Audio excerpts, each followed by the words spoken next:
नमस्कार बच्चों। आज मैं फिर आप लोगों के साथ एक बहुत ही महत्वपूर्ण वीडियो शेयर कर रहा हूं, जो कि सिर्फ आप लोगों के लिए है। तो आप लोग ध्यान से देखेंगे। इसमें आज मैं बताऊंगा आप लोगों को संज्ञा के बारे में। और अगर आप हमारे यूट्यूब चैनल पर नए हैं तो हमारे यूट्यूब चैनल को सब्सक्राइब कर लें, ताकि आने वाले हर वीडियो आप लोगों को सबसे पहले देखने को मिले। आइए आज का वीडियो शुरू करते हैं और संज्ञा क्या है इसके बारे में जानेंगे। तो सरल भाषा में संज्ञा जो है एक पद का भेद है। संज्ञा एक पद का भेद है। एक वाक्य जो होता है उसमें कोई ऐसा वाक्य होता है जो उसमें एक शब्द पद होता है, उसी का एक रूप है संज्ञा। संज्ञा को सरलतम रूप में कहा जा सकता है कि किसी भी व्यक्ति या वस्तु या स्थान को हम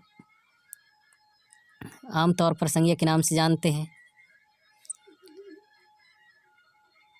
जैसे कि उदाहरण के लिए है राम। राम एक नाम है। पहाड़, समुद्र, भोपाल एक शहर का नाम है। डस्टर एक वस्तु का नाम है। घर, पेन, पुस्तक इत्यादि, ये जो है संज्ञा है। इसमें संज्ञा में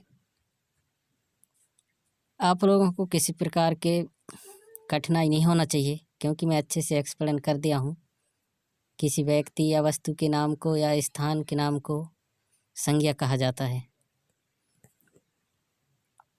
अब संज्ञा को हम विभिन्न भागों में विभक्त कर सकते हैं। विद्वानों के अनुसार, विद्वान जो है इसको उत्पत्ति के आधार पर और अर्थ के आधार पर इसका भेद बताया है। तो उत्पत्ति के आधार पर व्यक्तिवाचक संज्ञा, गणनीयवाचक संज्ञा और अगणनीयवाचक संज्ञा, ये उत्पत्ति के आधार पर है। और अर्थ के आधार पर बताया गया है, 5 प्रकार बताया गया है। व्यक्तिवाचक, जातिवाचक, द्रववाचक, भाववाचक और समूहवाचक। तो इसमें सबसे पहले समझते हैं अर्थ के आधार पर। अर्थ के आधार पर संज्ञा को 5 भागों में विभक्त किया गया है, जिसमें से पहला भाग है व्यक्तिवाचक। व्यक्तिवाचक अर्थात किसी एक व्यक्ति के बारे में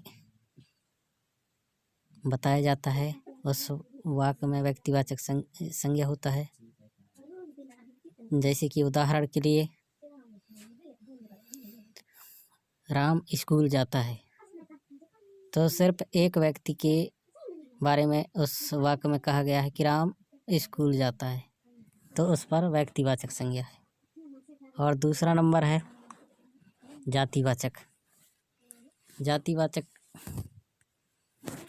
में जो है किसी जाति, किसी भी वाक्य में किसी जाति के बारे में बताया जाता है या उसके बारे में भाव उत्पन्न होता है, वहाँ पर जातिवाचक संज्ञा होता है।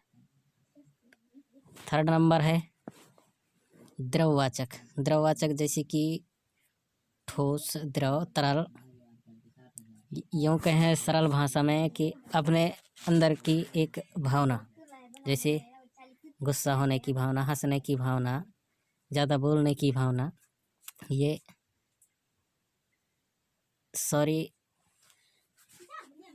इसका है, ये भाववाचक का। और ये द्रव्यमान अलग है। द्रववाचक जो है ये ठोस वस्तु या द्रव वस्तु, तरल वस्तु, विज्ञान में आप पढ़े होंगे, उसमें इस भाषा का ज़्यादा प्रयोग किया जाता है, द्रव, तरल, इसका। और भाववाचक जो है, तो भाववाचक है कि भाववाचक में अपने अंदर की भावना, जैसे हंसने की भावना, बोलने की, गुस्सा होने की, ये भाववाचक के अंतर्गत आता है। और समूहवाचक, समूहवाचक संज्ञा में जो है किसी भी वस्तु का या फिर किसी जीव जंतु, किसी का भी एक समूह में उसकी होने की या उसे संबोधन किया जाता है सामूहिक रूप से, तो वह समूहवाचक संज्ञा के अंतर्गत आता है। आप देखते हैं उत्पत्ति के आधार पर, ये तो हो गया अर्थ के आधार पर, 1 2 3 4 5, ये 5 हो गए अर्थ के आधार पर। अब उत्पत्ति के आधार पर कुछ विद्वानों ने उत्पत्ति के आधार पर 3 भेद बताए हैं। व्यक्तिवाचक जो कि अर्थ के आधार पर भी है, और दूसरा है गणनीय अर्थात जिसका गणना की जा सकता हो, और अगणनीय मतलब जिसका गणना नहीं किया जा सकता। लेकिन विशेष रूप से इनका उतना मान्य नहीं है जितना कि ये अर्थ के आधार पर मान्य है। तो अगर संज्ञा के बारे में आप लोगों को कुछ भी अगर दिक्कत परेशानी हो रहा है तो वीडियो के नीचे कमेंट बॉक्स मिलेगा, उस कमेंट बॉक्स में आप कमेंट करके बताएं कि कहाँ समझ में नहीं आया है, तो हम अच्छे से आप लोगों को फिर से समझा देंगे। इसी उम्मीद के साथ कि यह वीडियो आप लोगों को अच्छा लगा होगा। अगर अच्छा लगा है तो हमारे वीडियो को दोस्तों में शेयर करें, लाइक करें, और लाल बटन है उसे क्लिक करके सब्सक्राइब कर लें, ताकि ऐसे ही आने वाले हर वीडियो का नोटिफिकेशन आपको मिलती रहे। उसके लिए साइड में बेल आइकन को प्रेस करते हुए ऑल नोटिफिकेशन को सेलेक्ट कर लें, जिससे कि हमारे हर नए वीडियो का नोटिफिकेशन आपको सबसे पहले मिलेगा, और आप इसी तरह से हमारे वीडियो देखेंगे और अपनी शिक्षा को आगे बढ़ाएंगे। आज की वीडियो में बस यहीं तक, मिलते हैं अगले वीडियो में, तब तक के लिए नमस्कार।